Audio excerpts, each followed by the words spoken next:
This episode of A Conversation with John Conenna is sponsored by Generate. In today's digital age, staying ahead means harnessing the power of generative AI. Wondering how your small or medium-sized business can join this revolution? Look no further than Generate, your strategic partner for integrating cutting-edge generative AI solutions. We create personalized plans, adapting existing AI technologies to fit your specific business needs. Plus, our expert team provides essential training, empowering you to make the most of these innovative technologies. Interested in transforming your business with AI? Reach out to us at generateteam@gmail.com. That's generate, GENERAIT,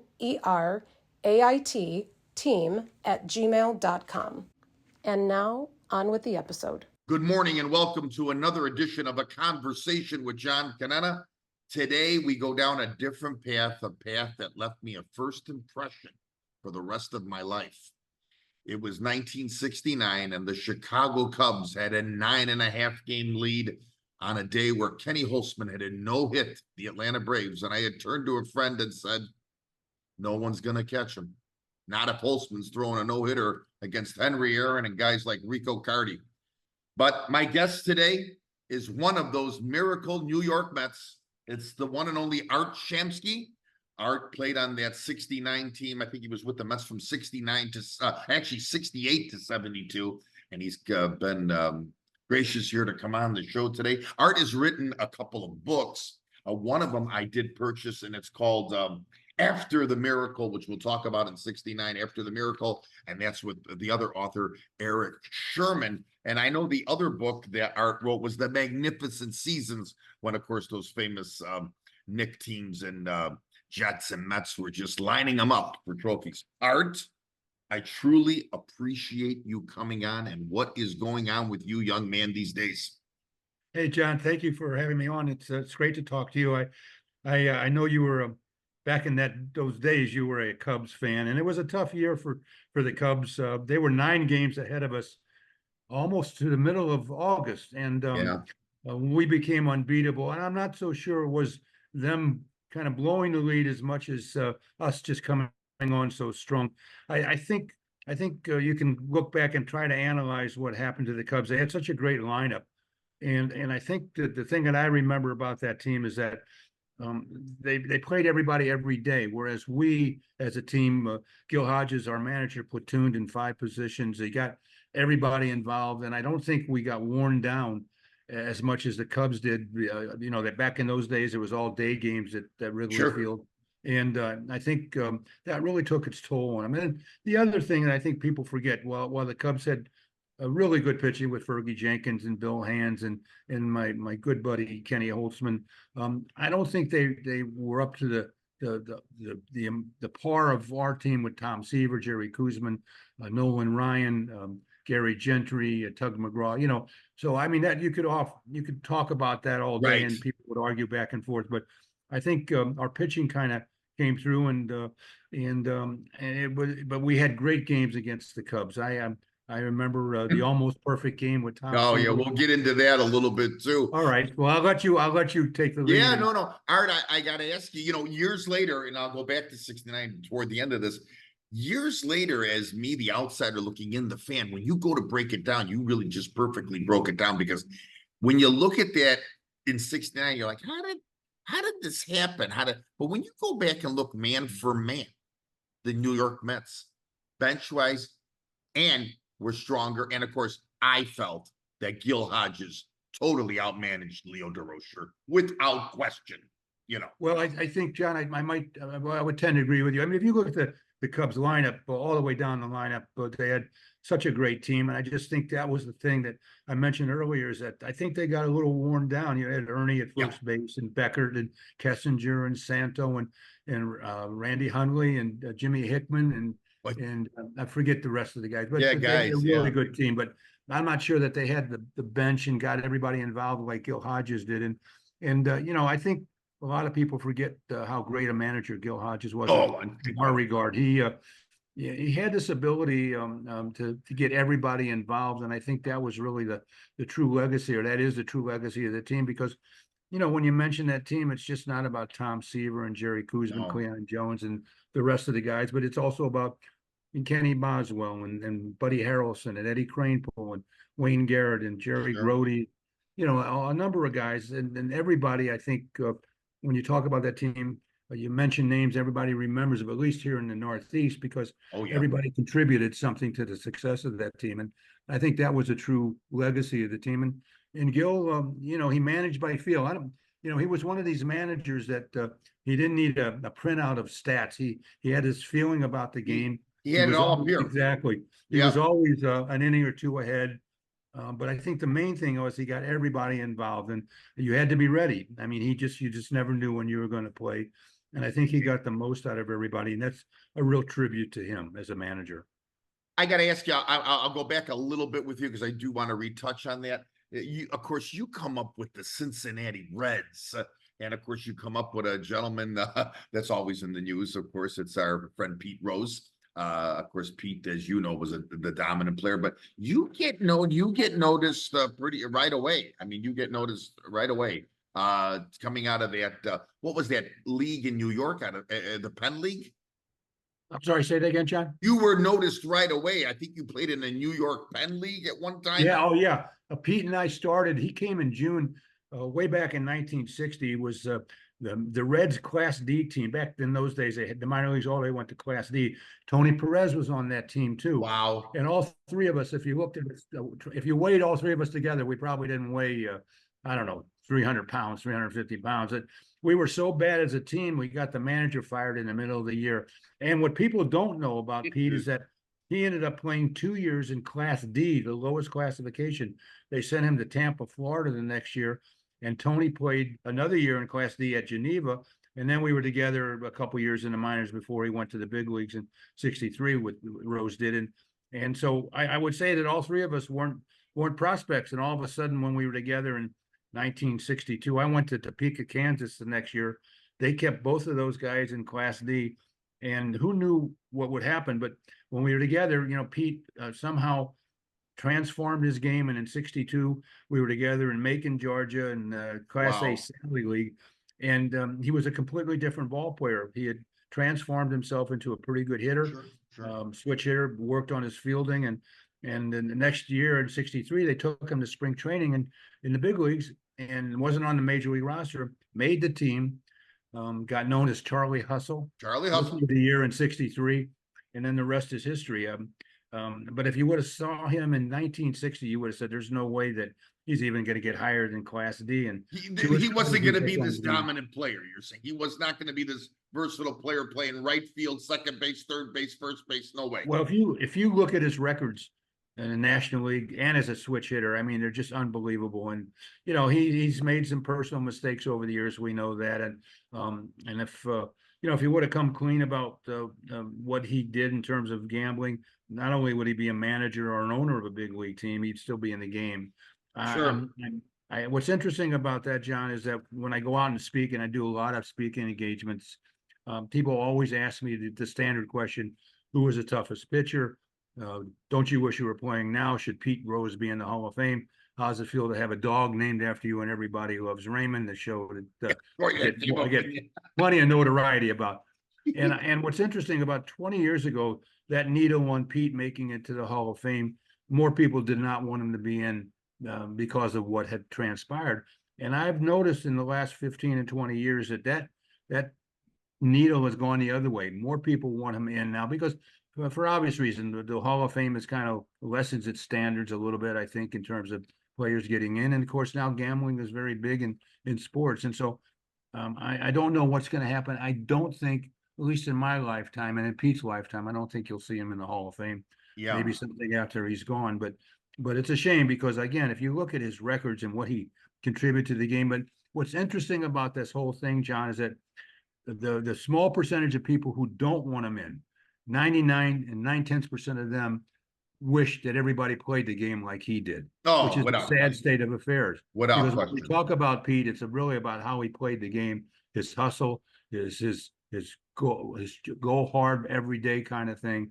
And that's what people loved about him. And it's a shame, but he's still very popular. I know He does a lot of autograph signings. He comes up to the Hall of Fame festivities on that weekend. I see him up there and we chat a little bit, and it's always good to have those memories with him. And you know, for me, coming up with the Reds and being part of that pre-Big Red machine was very, very special. Oh, without a Played, doubt.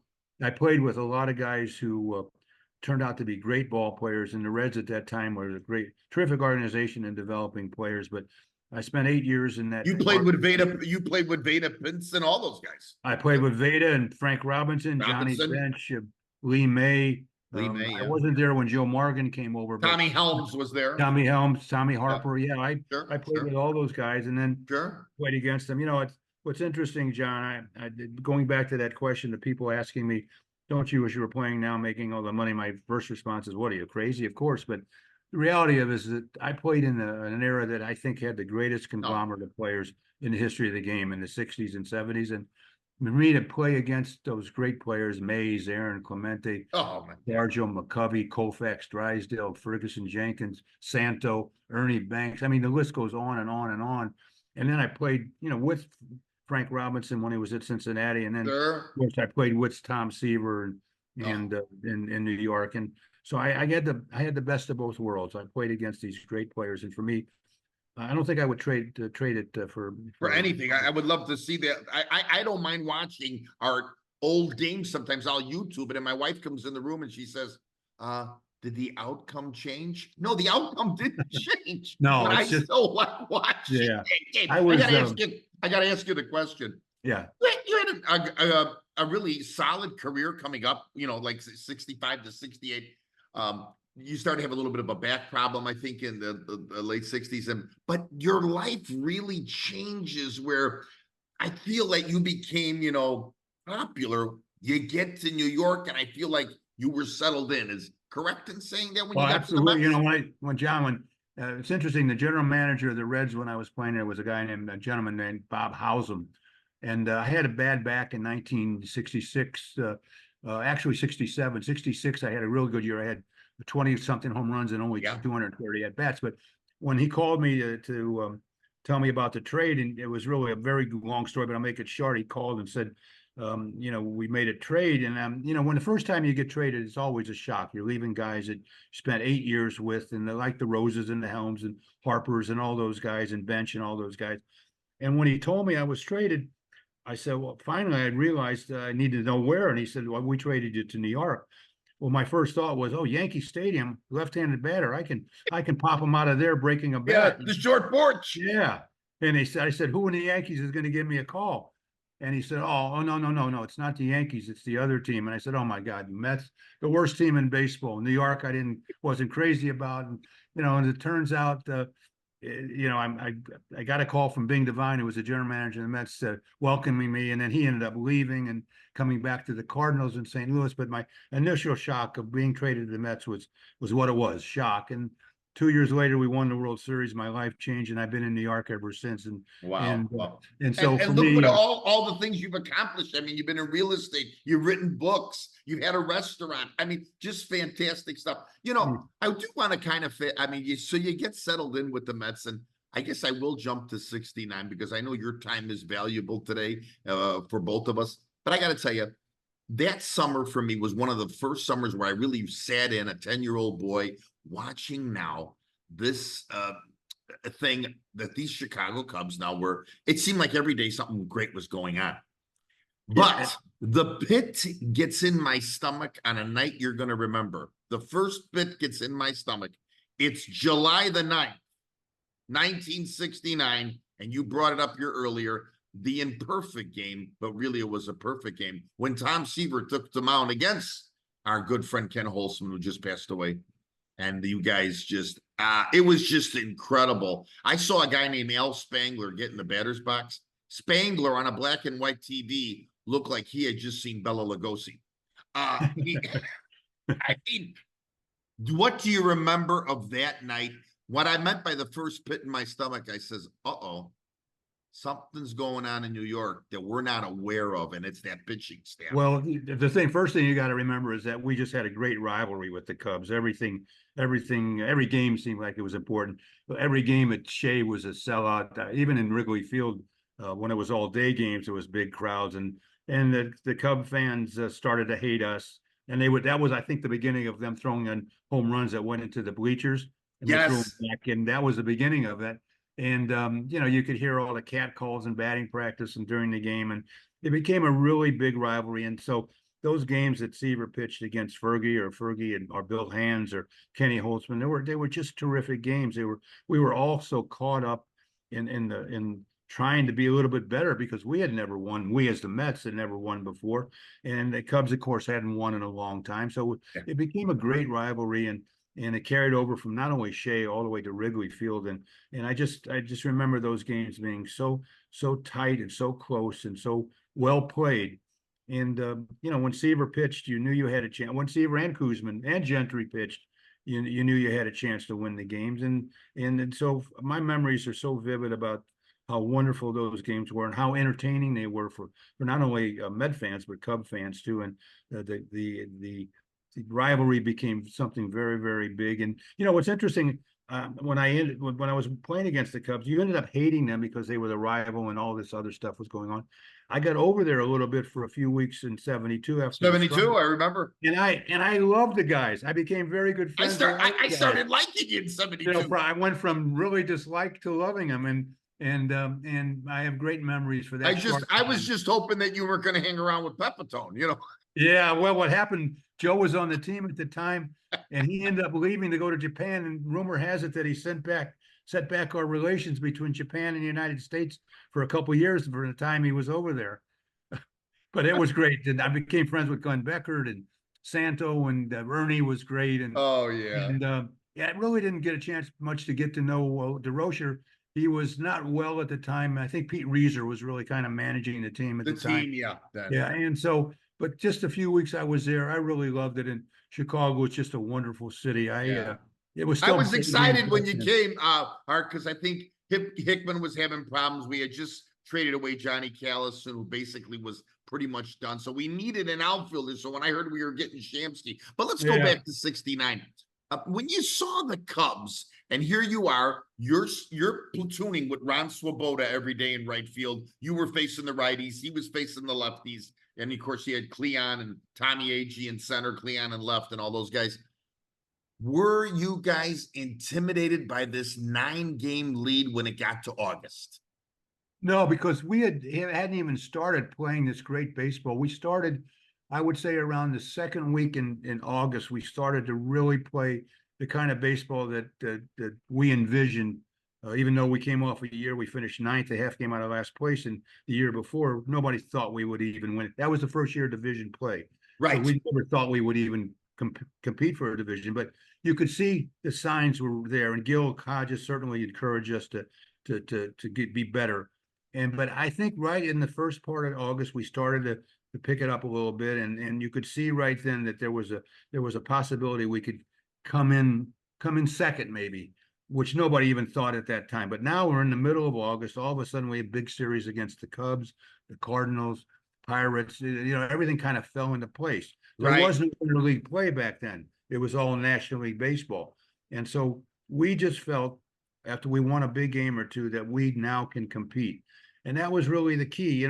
I've always told people, and Ronnie Swoboda and I feel the same way, and everybody that was platooning on that team, it was great that it was working, but it was not great for our career, unfortunately, because you kind of get labeled a little bit. And even though we believed in it, Hodges kind of had us believing in the system. It wasn't great for our careers, but we did it, and it was working. And so for me, you really couldn't put up the numbers because, back then you couldn't have agents. You went to try and get a few dollars and renegotiate a contract. And they would say, no, well, you didn't play this day and you didn't play that day, and you didn't have an agent who can absorb all that stuff. But it was tough, but it was working. And I think we accepted it. And if you look at our stats, myself and Swoboda in right field that year, we had a terrific year combined. And so I think, to answer your question, I think just about the middle of August, we just started winning close games that in the past, at least the year I was there before, we would lose. We found ways to win. And that was the mantra that Gil Hodges instilled in us: find ways to lose. Because in spring training in '69, he said, you guys lost 37 or 38 one-run games. You got to find ways to win. If you'd have won 10 of those games, it changes the whole season. Changes the whole complex. He was right. He was right. John, it just came down to the simple fact that we found ways to win close games instead of losing those close games, and that really was the key. For sure, for sure. I have to tell you, the big series, and I'm going to ask you two questions. Maybe you both know the answer, maybe you don't. Okay, so it was September 11th, and of course, I think the Cubs had a half game lead, and it was, I think it was Wayne Garrett hits a single to right. Hickman throws the ball into Huntley, and still to this day, Randy, because I've been to his book signing, says he tagged AG out so hard that Satch Davidson called him safe. I never saw Huntley and DeRocher ever. Do you remember that play? Of course, I do. I remember Randy kind of jumped up in the air. Yeah. And I became very good friends with Randy over the years. We've done some things over the winter, and Randy to this day believes that it's like Yogi claiming that Jackie Robinson was out stealing home in the World Series that right. one year. In 55. I'm happy to call went our way. John, I will say this: we had a great year, but we also had a lucky year. Things bounced our way, and I'm not sure about that particular play. But Tommy always said he was safe, and Randy always said he was out. So who knew? But that was a typical of the games we played against the Cubs. They were so on edge. Yeah, they were on edge all the time, and and Randy claims he would never tell a lie. So. But he says he tagged AG so hard that he should have a black and blue. But now the rumor about you, and this is another reason why I wanted to have you on here. This is fantastic day that you were able to come on. Who put the black cat on the field? Do you know who put that black cat in front of Sandals? Well, in my first book that you mentioned, and thank you for mentioning the magnificent season. Of course, that was a year that year, 69, the Jets won the Super Bowl. We won in October, and the New York Knicks won in May of 70. All three teams won championships, all for the first time. Right. And in that book, I interviewed over 100 people, including the grounds crew at Shea Stadium. And the one gentleman who was the assistant manager of the ground crew told me, he said they never saw that cat before that night, and they never saw the cat after that night. Wow. So I have to believe him. But remember, that was an old stadium. Who knew what was underneath the stands? A lot of mice. They could have had alligators underneath the stands, and we wouldn't have known. But he said they never saw that cat. Nobody seems to know. But here's what the thing about that's strange about that night, John, is that cat walked out from wherever he came underneath the stands and made a little left turn towards the Cubs dugout, not the Mets dugout. Made and might have circled the batter's box, and then made a U-turn right by the on-deck circle. And I think Santo was in the on-deck circle. He was. And kind of just stared at Leo DeRocher. And it was this black cat that freaked out everybody. And Fergie Jenkins, who I became very close with over the years and interviewed, told me he was so happy that cat didn't stare at him because he was so superstitious. But that was it. The cat, for some reason, it was like a mechanical cat or something. It never came towards the right side or the Met dugout, but only the left side. The left side. We never saw the cat after that. So it was that. Art, I got to tell you the other thing about that night. Of course, Santos says, "Here's this black cat," and then, of course, that same night, and of course, you guys win that game. I think it was like 7-1. That was the night when the New York chant, "Goodbye, Leo. Goodbye, Leo." So I have to ask you. Were Hodges, when you give out that lineup card, were Hodges and DeRocher, even though they had history, because of his playing days, were Hodges and DeRocher, did they get along? Well, I never talked to Gil about any of that stuff. That was personal stuff. I do know that believe that DeRocher was his first manager, if not mistaken, in with Brooklyn. the Dodgers. In Brooklyn. So I'm sure there was some history there. Gil was a very close-minded person, and you never really knew if he liked you or he didn't like you. He was one of these guys that didn't pat you on the back when you did something good and didn't chastise you in front of players or teammates if you did something bad. He was sit back. He came from that Walter Alston school of managing where you sit back, you manage, and you have your hands folded and you make a move here and you make a move there. But he was a very quiet, strong, kind of disciplinarian type guy. So I don't know the answer to that question. I know as a team, we ended up not liking Leo I think it started with the Santo clicking his heels. Remember that when he used to click his heels after the game? Was DeRocher a trash talker during those series? No, I never heard him. He might. And when I got over there, he was the manager, although he wasn't around much. And really said hello to me, and that was the extent of it. So I don't know how he was in meetings Yeah, or anything yeah. like that, but I'm sure that I've heard stories where he would get on other players. He never got on me. Maybe I wasn't a good enough player for him to get on, but who knows? But I think he did. I think he was a little more outspoken than Gil was. Gil was a very laid back, Laid back. no confrontational with the umpires. He would argue once in a while, but never saw him get kicked out as a manager. And so he was a different kind of manager than DeRocher. And again, I think Leo just stuck with that lineup all year, and I think that came back to hurt him a little bit. But I Sure. think as a team, I don't know how it all started. I just think we just didn't like Leo because of, I think it started with the Santo clicking his The heels, clicking and everything and else. Yeah. then and then he Showboating, the showboating that he was. yeah, it just magnified as we got closer to them, and I think also Leo made some comments about a game that they beat us one game as we started to play really good, and it was the first game of a series, and there was a quote in the paper that said that was that the Cubs won, and he said, was that, somebody said, was that the real Cubs, and he said no, that was the real Mets. And so Oh, I think it was a real dig at us, and somebody posted it up in the locker room. And I think from that moment on, that moment on, okay, that lit the yeah, fuse. yeah, Exactly. yeah, You guys go on to play Baltimore, of course, after beating Atlanta in that the first playoff divisional series. And even I, as this 10-year-old looking in, I says, "There's no way the Mets are gonna beat Baltimore with Cuellar, McNally, Palmer, and Pat Dobson." And there you go, you guys take them in 5 in that series. And again, I have to go back to you. You had a great season in '69, and being platooned with Swoboda, it was just like it didn't matter who was out there. You really came to play every day. Thanks, John. I appreciate that. Yeah, I got into a groove. I played, hit 300 that year. Cleon Yeah. Jones hit 340. Was second on the team. I think it was second on the team in home runs also, which was interesting because I didn't have as many at bats as Swoboda. But yeah, listen, I was played the hand that I was dealt with, and I got hurt in spring training. I missed the first month of the season, so I was on a disabled list. I was just really happy to be back and playing.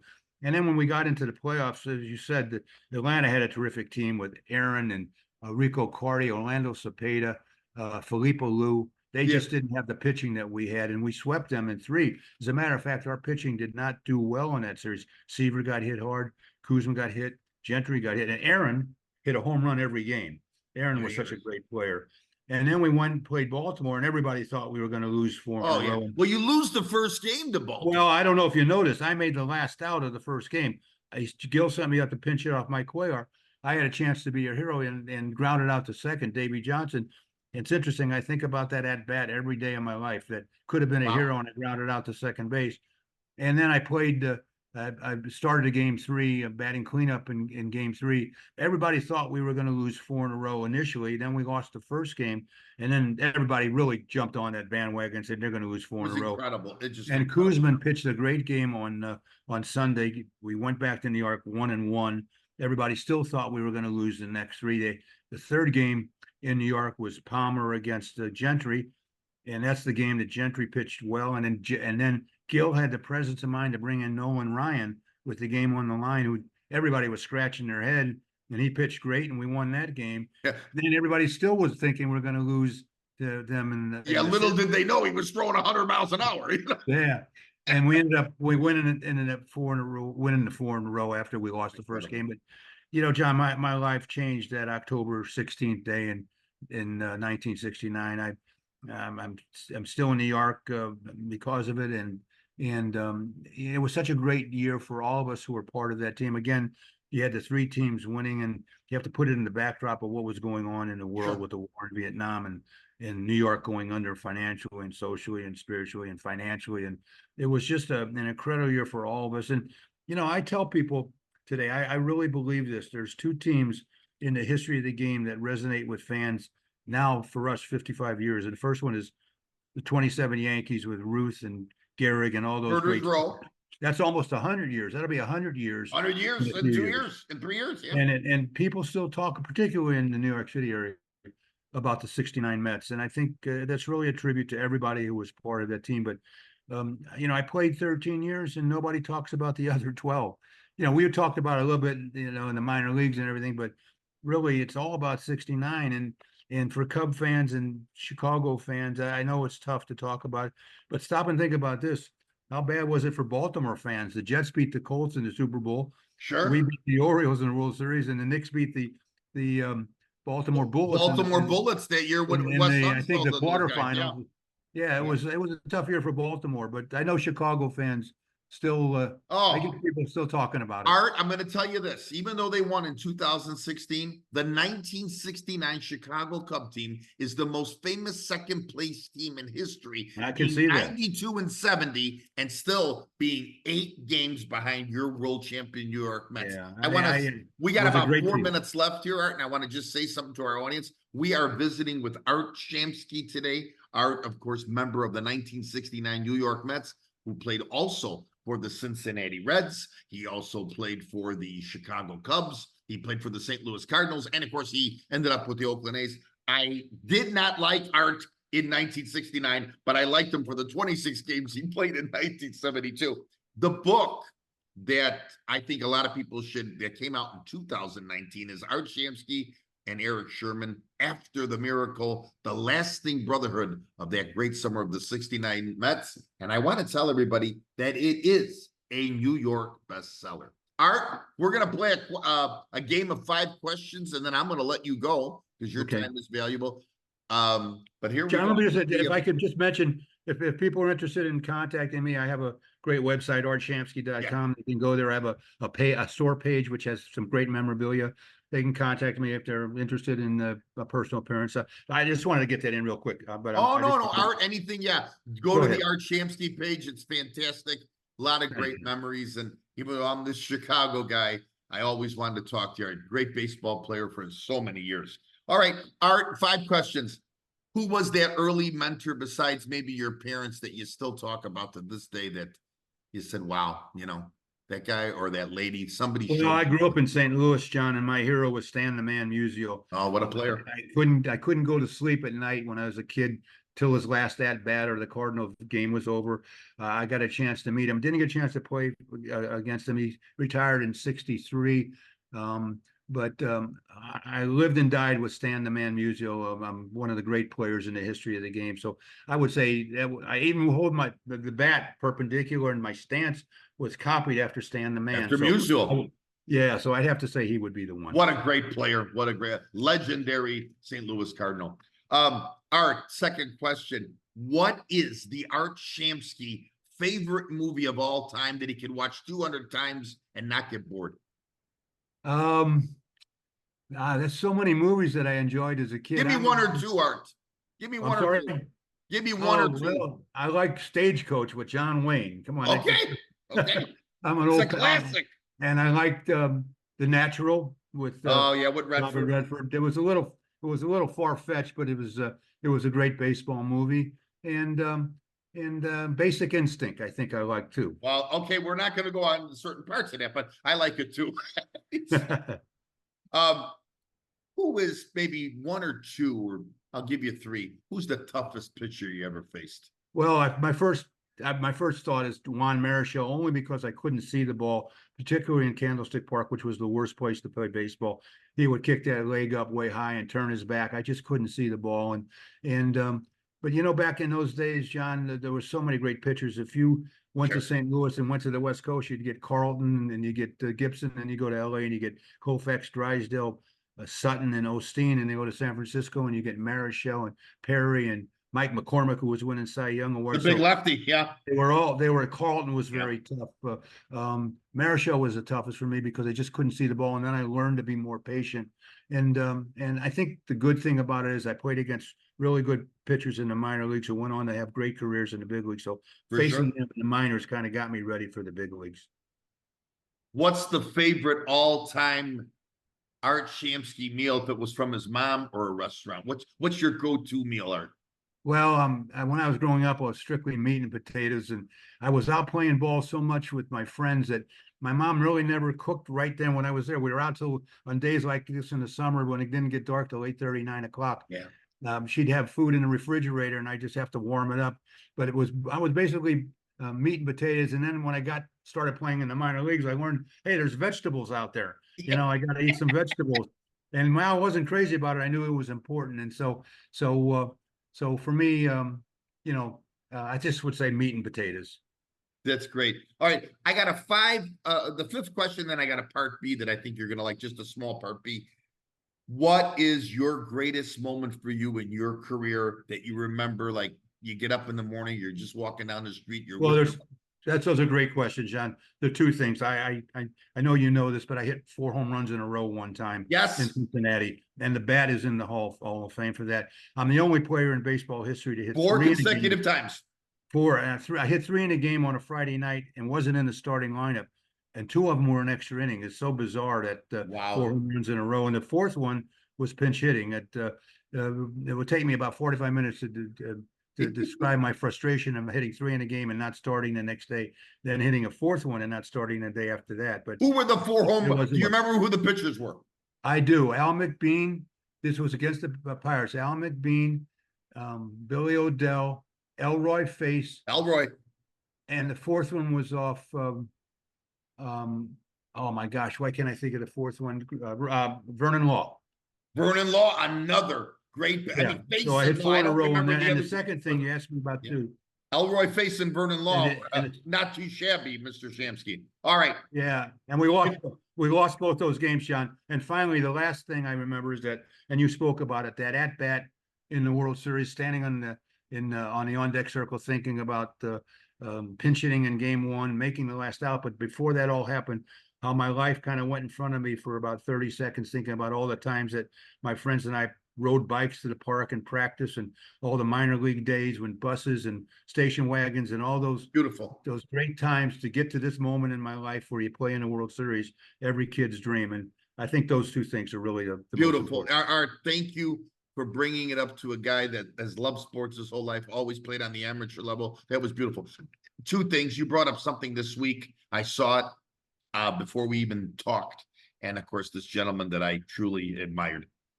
Your thoughts on 2 gentlemen that I know you admire. Your thoughts on Tom Seaver and Willie Mays.